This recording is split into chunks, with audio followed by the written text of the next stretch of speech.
fight. Yeah. He probably didn't need to lose all his SCVs, but does lose enough to even them up.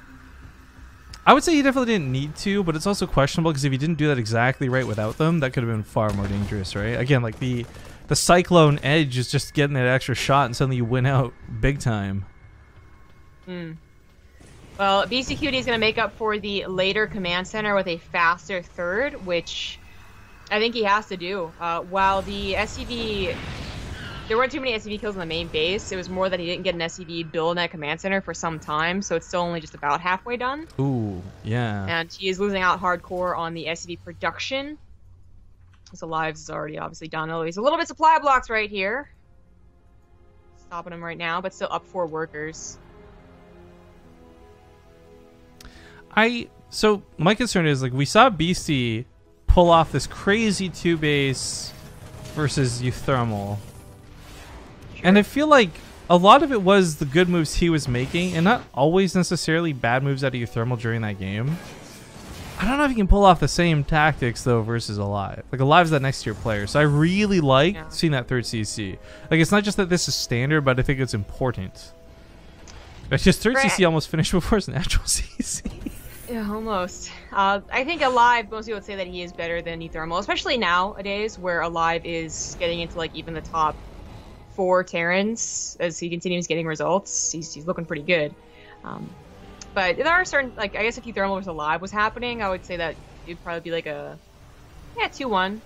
But anyways, I think aLive would 2-0 Beastyqt on most days, but the last series TvT does have me kind of thinking, well, maybe Beastyqt gets the smarter drop in or the smarter play in. Well, certainly he's not winning in the macro game. I will say the TvT he played with Euthermal, if we exclude the mech game for just a moment because that is so unconventional, right? I actually thought he played really well. A lot of clever tactics, really smart moves. Beastie's a player we haven't actually seen do too well for a while and hasn't even made it this far in the brackets for some time. So if today's like an indication of like where Beastie's at, I'm actually glad to see he's improving and not just getting like, you know, staled and stagnated or anything like that, or stagnated, excuse me. Yeah. But I don't think he's gonna find this Hellion drop damage that he wants. No, he's not. It's been out there anyways as far as the drop goes this late in the game. Like, it's unlikely to do much damage, but if it can surprise, then it's totally worth losing 4 Hellions. Only minerals, not gonna help out much otherwise. Pretty good stuff, and these were a little weak from a Reaper Grenade earlier, so getting a decent number of kills for the Hellion cost. Did he get the medevac out alive? He did. Okay. Yeah. Oh, and he wraps back around with the Hellion, so it's not just 7, it's like 8. Oh, Beastyqt is going for mech again. That's why he has so many Hellions to give away. Ooh. I don't know about this. We'll see. Yeah. He does take an economic lead, as 5 SCVs up and just loading his command center already in orbital over is pretty much on par with what aLive has going on here. He's going to be behind on upgrades, as he should be when it comes to bio versus mech. But I'm not sure he's going to be able to get, like, Honor Grounds, if you can protect that natural base with missile turrets, it is kind of like an easy 3rd base setup. And even a 4th base is very close. Abyssal... Like, bases aren't exactly far apart from each other. There's so many more, like, cliffs and drop locations and, you know, narrow halls where your units get stuck, and I'm a little worried. This is, I don't know how that's going to work out. I love seeing point... Man, we haven't seen point defense turns in years, and we see them, like, 3 times in today's tournament. I don't even know, man. Well, that was all types of weird, but the tank fight goes much more in favor of aLive. Actually, well, the Viking fight does as well. Damn. That was like the auto turret fight, though. Beastie was just sitting there getting hammered by the auto turrets. That was a problem. If he'd actually killed the Vikings off here, then the tanks couldn't continue to shoot. So this was a pretty massive fight to lose, unfortunately. Yeah. If aLive had a single drop off to the left side with Stim, he would just be demolishing Beastyqt's economy. Yeah. Denial on the natural, killing all the ones at the 3rd base, it would have been great, but it doesn't quite have that available. Not quite yet, but the point, like, he just took down a good number of tanks, and of course, mech has that slow production, so that's already pretty worth it, considering how many tanks he got away with, and he cut down the Viking count, even if it's not by, you know, every Viking, and Beastyqt is already back into making more. That just increases the chance that a drop maybe in the future actually gets away with it. Crimsonite, by the way, in chat, says, is the final going to be a best of 3 or best of 5, friends? It's a best of 5. So winner of this plays Neeb in a best of 5, but this is a best of 3, not to confuse anybody. I would be quite afraid for Beastyqt if he went to Neeb in the finals. It'd be great, you know, awesome if he beats aLive and we'd be singing him praise, but TvT would be a different beast. And you were talking about Beast. Yeah, okay. You're talking about how Beastyqt, you're glad to see that he is still improving, and I would definitely agree. I was wondering if the WCS EU Challenger thing was just like maybe because, honestly, when I first thought about it, I was like maybe there just aren't that many top 16 EU players anymore. But I think this today proved that Beastyqt actually was just barely able to make it for a reason, and it was more than just like a lucky bracket or whatever else you want to say about it. So yeah, I think he got like top like 8, I think. So he didn't get the spot to Austin, but he was paid money. Cash moolah. Which you can then fly to Austin and put in the open bracket, right? Man, these helmets look so cool. I love it. Unfortunately, they're not getting crazy kills, but still 5's not bad.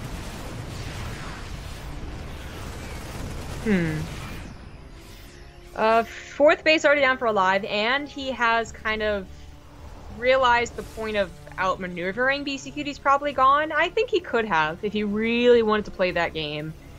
There's still time to, but it's pretty clear that he is okay also just transitioning into multiple starports and taking control of the air. It's interesting to see him go for that direction in this, though. I mean, we saw, I think, Thermal try to make similar moves, right? But my concern is there's actually a pretty strong ground presence, and these Hellbats are going to have blue flame in just a moment, so it won't be a question of like if these Marines die, but more so how fast they will die. The tanks could still be a problem. Tank versus tank. Doesn't matter if you got upgrades or not. They still blow the other tanks away. I don't know. This is going to be a really interesting fight for certain. Not a fight that aLive really wants to take if Beastyqt is in position. And now with 2 center towers, Beastyqt should always be in position. The Hellions might have just barely got a glimpse of how many Vikings there were. Beastyqt, he never really stopped. So he probably would have been fine anyways. I don't know if he did see that, because if you remember, the second he realized what was going on with the thermal, we saw Thor pop up immediately in the production tab. Well, the difference was he was already constantly producing Vikings. He had never stopped. So it is still 10 Vikings to 10. But yeah, there you go. Might still be worth getting those Thors. I think the Thors are really cool for a lot of different reasons. Obviously, I think tanks are going to be the ultimate killer when it comes to anything on the ground. But Thors can zone. Not a lot can do that. And if the Vikings are kind of protected by that ground unit zoning out his opponents, then maybe he can take the tank fight a little bit better. There's a lot of what-ifs. But positioning, as with all elements of TvT, is always going to be key. Yeah. They both might be really, really fighting for that air control. It might be so much less about how the ground war goes on as we see Liberators not coming off from Beastyqt, and of course aLive having already dedicated to 3 starports. I'm a little surprised Beastyqt hasn't added on any more, but maybe that is because his 4th base was so much later. Oh, random widow might actually catch us some of that Liberator. That's nice. And he doesn't scam it. Okay, so 2 Thors. Are they in high impact payload mode? Actually, where are the Thors? Where are they? They must have been just north. There we go. Yeah, it's all green. It's blending in. I'm like, why am I not seeing this? I heard them transform. But okay, they can do a lot of damage. Single target, take out the Vikings. We got the Viking versus Viking war going underway. Yeah. That missile turret's also getting some shots in, so Beasty is going to win the air fight. There's no doubt about it. He surprisingly doesn't. Well, he does. He should have. Oh, I guess he's not reproducing as fast. Oh, that's why. aLive has 6 Vikings in production. That's why. Okay, that's going to be hard to overcome, even with the addition of Thors. I was wondering. Yes. I mean, it was like, totally, like, aLive should have. I mean, like, flew through with 4s and missile turrets and equal number of Vikings. Like, that was so weird. I mean, the thing is, though, even if he wins the air battle, there's no Liberators on his side. There's no Banshees. There's nothing to pick off those tanks.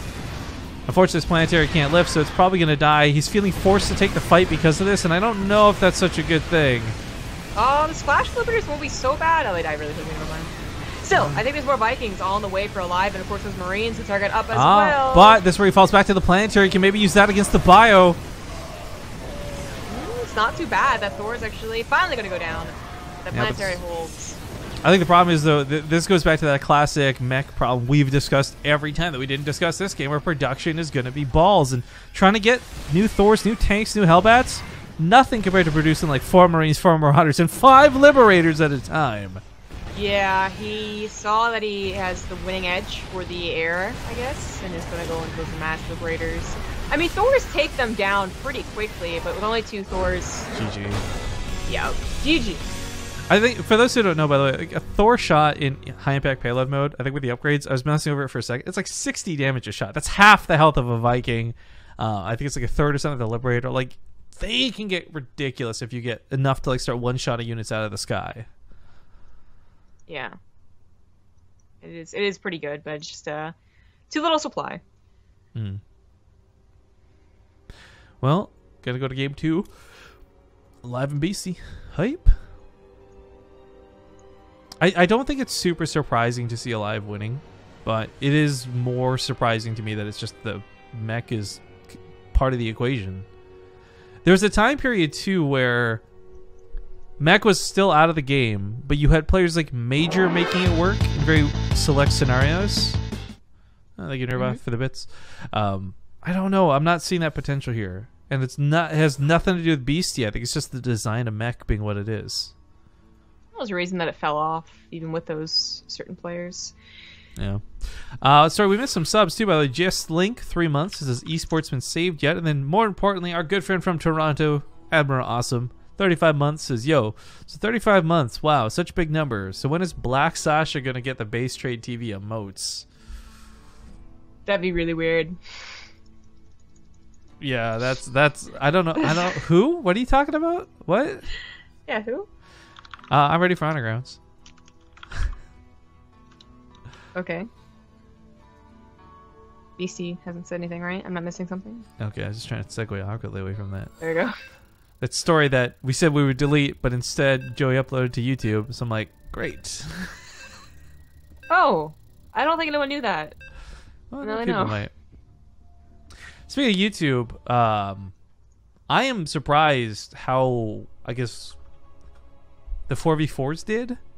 Like, for example, I don't think any VOD site's picking up our 4v4 games anytime soon. So it's like just our regular viewers tuning in. A lot of people clicked on that link. A lot of views on the 4v4 games. Makes me really contemplate, like, maybe we should throw like a 4v4 thing some other time. I don't think there's enough players that are playing consistently to have, because we need like I don't think if it's a show match, I guess that'd be fine. Yeah, I don't think we do like an open bracket 4v4 by any means. But anyways, guys, getting into game number 2. It's the semifinals here for the Corsair Cup. Check out the Corsair links down below for awesome high quality gear. In the top right, we do have the green Terran player. It's my Insanity's Beastyqt. The bottom right is the blue Terran. He is also in my Insanity. Hey. Oh yeah. It's aLive. I forgot aLive got picked up recently. Always forgetting that. Awkward. But you know what? Now that we finally have... We're not going to get distracted. I want to talk about the Hunger Game... Not the Hunger Games. The base trade games that are totally different and not the same coming up this weekend on Sunday. I have not posted the player list anywhere publicly. Zombie Grip doesn't even know the player list. I'm going to tell you guys right now on stream, so super exclusive. We got some good team-up action going on. You got Scarlet. What a surprise. You got Sort of, a.k.a. Mr. Mechanics. Okay. You got Drogo. And then wild card here, No Regret is going to be playing. Okay, so that's half. That's 4 names. But it's a free-for-all, Rifkin. Can't free-for-alls have up to 8 people, you say? Did that? I say, yeah. We grabbed a couple Koreans. We got Seed and Hurricane. They played some really cool, fun stuff for 4v4s. Hell yeah, we wanted them back. The Chinese players, they get some love too. So we got Rush, Crazy, and Jim returning to play. So a free-for-all this weekend. It's a free-for-all event. There's going to be, to explain, there's going to be 2 free-for-alls played. There's going to be a warm-up free-for-all, and then a for-real free-for-all that has $500 in prizing on the line. Scarlet, Sort of, Jim, Rush, Crazy, Seed, Hurricane, Drogo, No Regrets. No Terrans, feels bad, man. But the thing that makes this more unique than just the fact that it's a free-for-all is that you, the viewers, are actually going to be able to impact the game. We're gonna have these little sponsorship packages pre-made. You'll be able to select them. There'll be limited quantities. And for example, one of the basic ones, $10, sponsor Scarlet. Give her like 10 extra mineral patches in her base.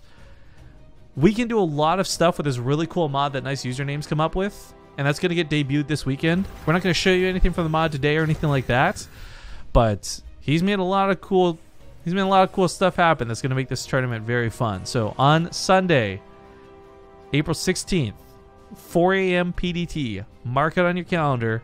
Make sure to tune in. Yeah, it'll be a lot of fun. I should probably add it to a lot our of surprises. There are a lot of surprises. I should probably add it to the events list real quick. But one of the speaking of surprises, the prize pool breakdown I have posted on Team Liquid, and we're actually going to award a prize. I didn't really think about this until later, but we're going to give a consolation prize because it always sucks knowing that you're the guy who didn't have any fans supporting him, right? Like one of the players is going to maybe have nobody sponsoring whatsoever. So we've created a $50 prize for whoever gets the least amount of sponsorship support from the audience. Okay. Oh, that's nice. I was gonna say I kind of guessed a lot of those names. They're so cool. It's a cool group of 8 people. I actually really hope, to be honest, I hope this goes well enough with our viewers, and I don't mean like that people are throwing lots of money, but like that people just enjoy the event enough that we could try doing like a European version of this or something else too, right? Like I think the concept of this is really fun. I just hope we execute it well for you guys. Anyways, that isn't a future advertisement. Cast the game. I'm sure somebody's going to type in chat. An advertisement? Advertisement. Advertisement. I say this to cancel out because things are getting to the point where, yeah, BC comes in with a Banshee. aLive's got the units, but he doesn't have the scan. BC doesn't know that, so he's playing really careful. Maybe could have picked up an extra 2 CVs. Well, now there is, yeah. Skirts around, gets 3 SCVs, and then has to disengage 2 Cyclones and a Viking would kill a Banshee unless she was on the edge of the scan, so I think you're pretty careful. Raven's on the way for both parties, and I believe that Beastyqt just has started his 3rd CC. Where was chat when we were coming up with the name of this tournament? The For Real Free-For-All. The Free-For-All. That's what I would have called it. The For Real For-All. Rural Juror. The Rural Jurors Free-For-All. Oh Part 2, Urban Fervor. Can we do that for the next one? I feel bad for the non-native English speakers. You're going to have to try and listen to that. They're like, the what? Are they saying words? Is Rifkin having a stroke right now? Alright, so Banshee gets taken care of, just loses enough energy, decloaks. 7 SCVs, not too bad. This is on top of, though, that Beastyqt has a much faster 3rd CC, so I think Beastyqt will get a bit of an edge. But he's once again going to mech. It worked out so well versus Euthermal on this map specifically. Well, so, I'm so with this because first off, aLive is like such a good player. It's gonna be really hard to actually just make mech work in any scenario. But he did kill a lot of workers, and he didn't necessarily get ahead from it. But it did keep aLive from getting ahead himself. You know, 3rd CC's not exactly massively ahead of Beasties, for example, and production's not going to be kicking up for a while for a bio player. So I think there's certainly there's a good chance, a better chance than last game that he makes mech work. But I'm still not sold on mech. I'm a big mech guy. I love mech. I've loved mech for years, right? I'm not convinced that mech has a really great place in the matchup right now. I don't think it does. I think you really have to not necessarily play against someone who doesn't know how to play against it, but just makes the barely wrong moves, basically. Like, they barely can't break your 3rd base. They barely lose that medevac to a drop. Like, I feel like if a good player like aLive actually plays calm, rational, and thinks ahead before he makes any rash decisions, I think it's actually, mech is actually, it's just worse. But if you do get up to enough of an army supply, then it is actually better. So, but that's the thing, is that not only you have to get up to a good army supply, but you also have to make sure that you win that air war, which was the big defining moment of last game, was that even if Beastyqt had gotten to 200 tanks, and that's like amazing, he was losing the Vikings and thus losing to the Liberators. So Thors have helped bridge that a little bit. It doesn't have to be Vikings versus Vikings, but unfortunately Beastyqt also just didn't have enough economy.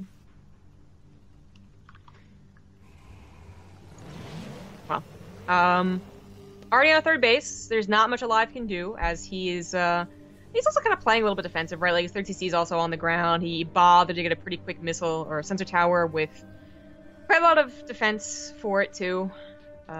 Has he realized that it's mech yet? Maybe that's why. I was going to say, sure, a Hellion drop or 2, but you don't really need a sensor tower for that. I actually don't think it's too bad to have, just generally speaking. Yeah. If for no other reason other than drops, having Ravens come by and get detected early, picked off before they can drop the auto turrets. I mean, I think there's a lot of benefit to this. It's this position is the only reason I think that's fine. If this was another position, cross spawns, you're like, okay, that makes no sense. He didn't know it was mech though, so like whether like the sensor tower or not was a indicator. He hasn't started building marauders, and this push might be a little bit difficult to hold against. Yo, Here those comes the raid. The auto turrets are good, and those tanks did a lot. But new auto turrets come down out of aLive. They're gonna start shredding that tank line. But combination, well, maybe not combination. I was gonna say some cyclones could get some action, but those tanks actually almost kill. Oh, the triple kill! Ah! Okay, so that almost went well for Beasty, and then definitely did not go well for Beasty. Right. It went okay enough, right? He traded out enough army supply that I don't think he's in danger of a counterattack, right? There's not going to be drops coming anytime soon, but that was still... Oh, I love these turns. And, aLive only just got to stim and marauder production. He doesn't even have combat shield, so the chance of a counter was pretty low. But, sorry, go back on these turrets for a moment. One of the problems we saw for Beasty, and that is going to be consistent, is like if he does fall behind in air, it's hard for him to come back. He's not the... Because he has to put all the extra gas into like factories, he can't put that into starports, for example. So if aLive wants to go like 3 starports, Beasty's not going to be matching that production in most games. So the missile turrets will help with that case. But also, if you guys remember, unexpected missile turrets are the reason he won versus Euthermal. And I don't mean like unexpected, like, oh, he had 1 missile turret in a very odd place, but he had a lot of them, and no one expects that. So having 3 on the front lines like this, is that way you're just like pushing forward and expecting that? Yeah. I don't know. I mean, those triple scan. Really wants to find out what's going on. He's really probably looking for the double starports, but it's twofold, right? Like if it is starports, that at least stops their Vikings at a certain point or Liberators, but also if it's mass bio, it stops any of those Doom drops or on the army drops that once upon a time was like the thing to do, and it was really, really cool to see, but obviously not so much anymore. A lot more times, if it is a mech player in StarCraft 2, they're usually responded to with just the Liberator Viking combo, as we see aLive doing, even if he doesn't really jump to multiple starports.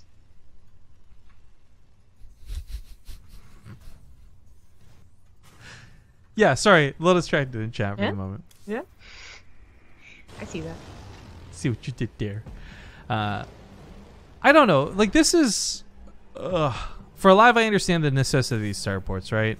One of the big things is maybe the Vikings play a big factor, maybe they don't, but the Liberators are guaranteed to get something done if you can get that air control. But that's the if.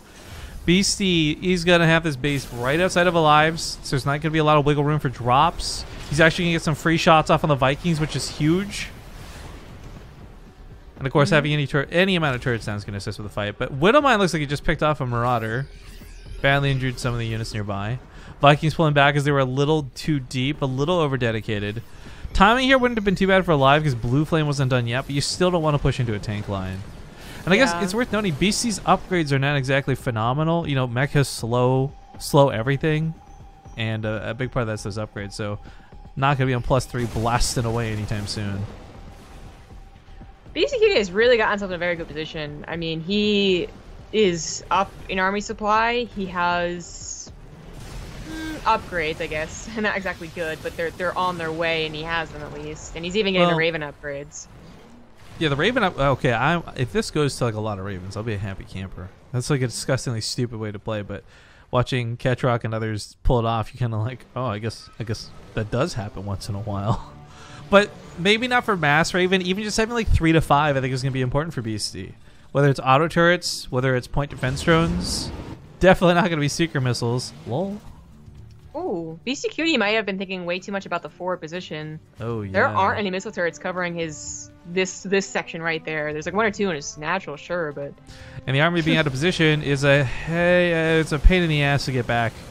Production on the starports. That's where this is all going to. I like that he turns to focus those down too instead of going for the command center. I think killing those 2 starports is way more devastating than if the CC went down.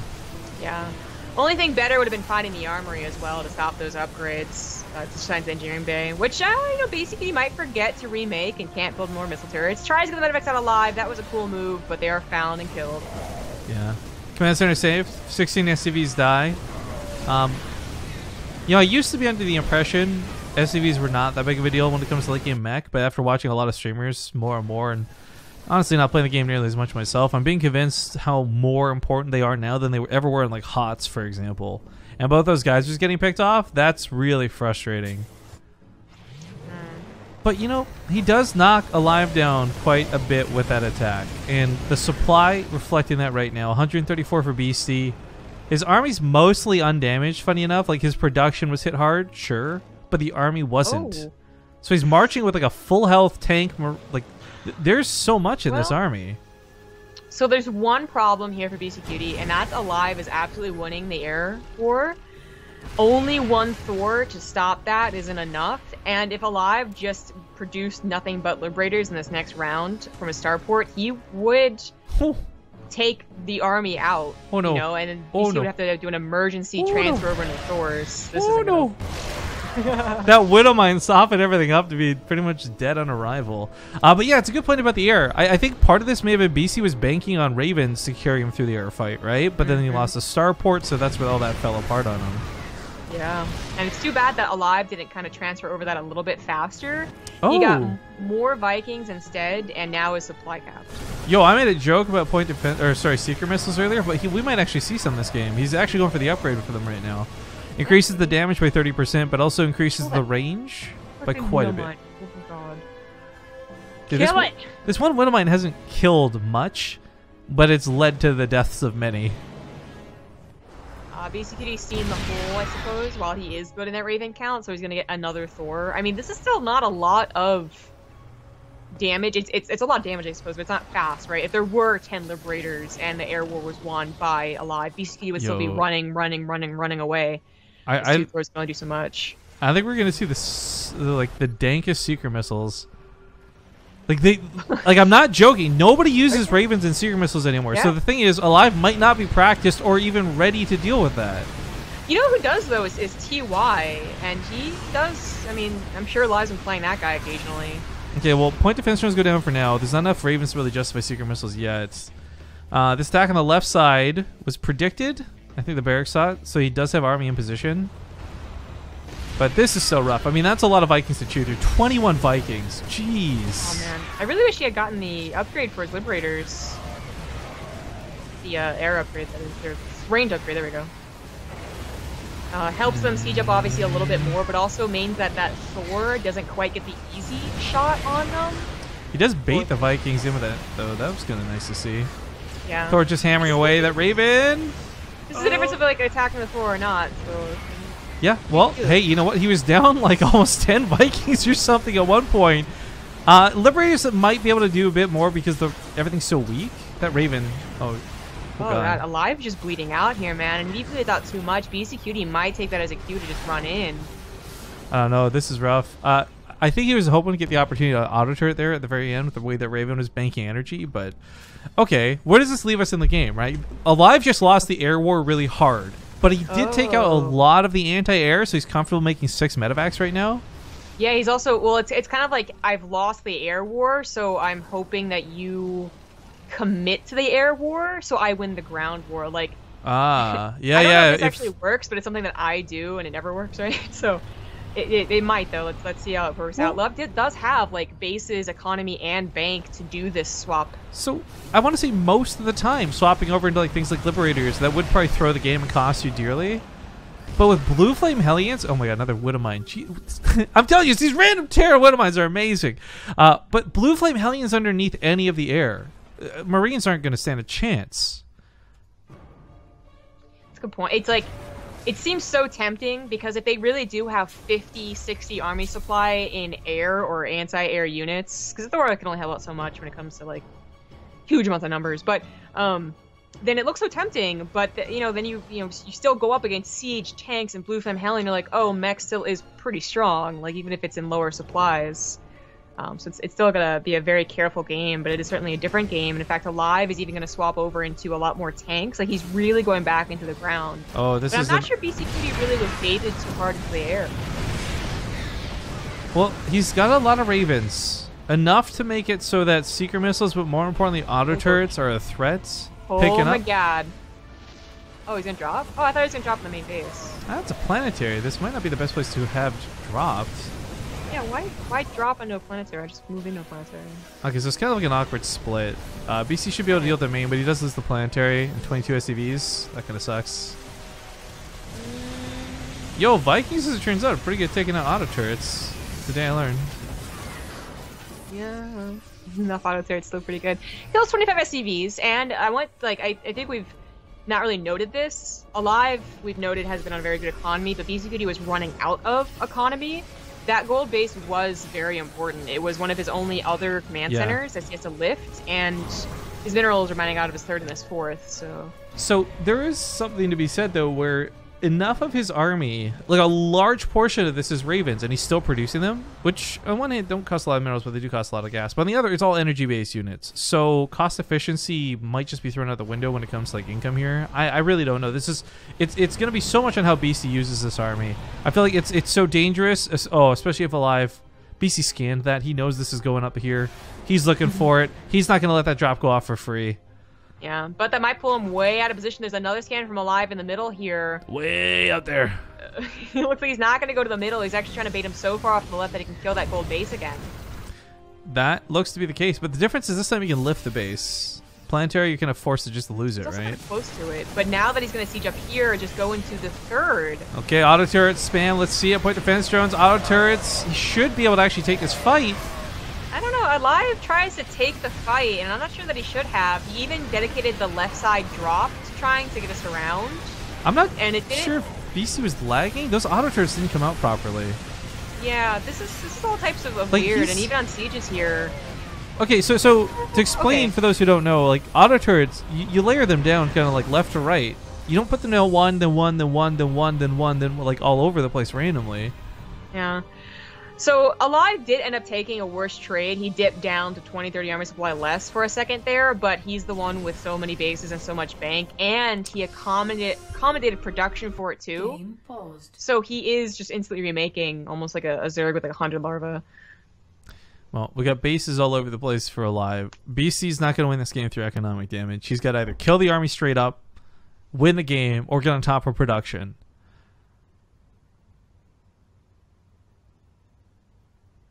Well, it's very good moment to pause. Yeah, it's kind of. His action's gonna go down. Well, it's funny watching the scans so spinning, but actually, while we are paused, look at this. I love that he went for more Widow Mines. Now, granted, most of the best Widow Mine shots this game have been like random ones in the middle of the map, and not ones marched underneath an army. But this is kind of like his anti-air, I feel, should all else fail. Like, he doesn't know that he's gonna win the Viking fight or anything like that, but putting those down back here guarantees nothing flies over the tanks. The tanks can sit up very comfortably on top of said Widow Mines. Auto turret's coming down, gonna do what he can. So many scans, I can't even see what's going on. But it looks like Beasty is gonna win this fight. I see the question mark. Yeah, but does he win with enough stuff? Like, he still has to chew through the third base and then the Oh no. He starts walking into the tank fire at the end there. GG. Damn. Alright, so yo, what is this, Tang all over again? Well, I guess aLive versus Neeb in the grand finals. Best of 5. Woo! Go NA? Go NA, I guess. Alright, we're going to go to commercial break, guys. Sit tight. Back in a couple of minutes. And we'll see you for what is going to be the grand finals, TvP.